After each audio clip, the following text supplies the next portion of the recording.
नमस्कार. मी रोशन श्रीकृष्ण कुर्जेकर, गोंडवाना विद्यापीठ प्रतिनिधी. आपण आज विदर्भ पाटबंधारे विकास महामंडळ व गोंडवाना विद्यापीठ गडचिरोली यांच्या संयुक्त उपक्रमांतर्गत या क्षेत्रामध्ये स्थापित विठ्ठल रखुमाई पाणी वापर संस्था याचे अध्यक्ष श्री शरदजी सावरबांदे यांच्या शेतामध्ये शेतफेरी म्हणून सनेरी आलो. शरद भाऊ हे प्रगतशील शेतकरी आहेत. त्यांच्याकडून आपण जाणून घेऊ या नवीन पिकाबद्दल. ते आपल्याला माहिती देतील. शरद भाऊ नमस्कार. नमस्कार. आपलं पूर्ण परिचय सांगा. मी शरद मधुकर सावरबांदे, राहणार वाई, तहसील पवनी, जिल्हा भंडारा. विठ्ठल रखुमाई पाणी वापर संस्थेचा अध्यक्ष म्हणून मी कार्यरत आहे.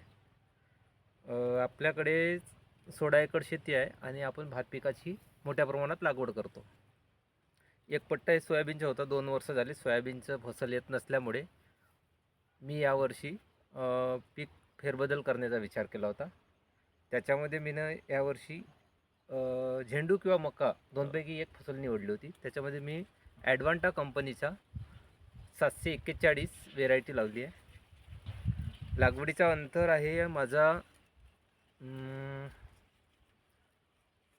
2.5 बाय 6 इंच. त्याच्यामध्ये अंतर हे आपले थोडे दाट झालेले आहे. लागवडीचे अंतर जवळपास 2 बाय 9 इंच असे पाहिजे. तरी पण मला खूप चांगल्या प्रकारचं उत्पन्न आलेलं आहे. लागवडीचा दिनांक आहे 28 जून. 28 जूनला 28 जूनचं प्लॉट आपला तोडून झालेला आहे. हो. आणि हे 12 जुलैचं प्लॉट आता आपण आज हार्वेस्टिंग करत आहोत. हो. याच्यामध्ये आपण मध्यंतरी काही ओला भुट्टा विकला होता. त्याच्यामध्ये आपल्याला 30,000 रुपये उत्पन्न झालेलं आहे. आणखी बाकीचा जो प्लॉट आहे 70% प्लॉट आपला उभा आहे. त्याच्यामध्ये आपल्याला आणखी 30-40 हजार रुपये येईल. मॅक्झिमम येऊन जाईल. अशा प्रकारे मी मक्याचे यावर्षी नियोजन केलेले आहे. धन्यवाद.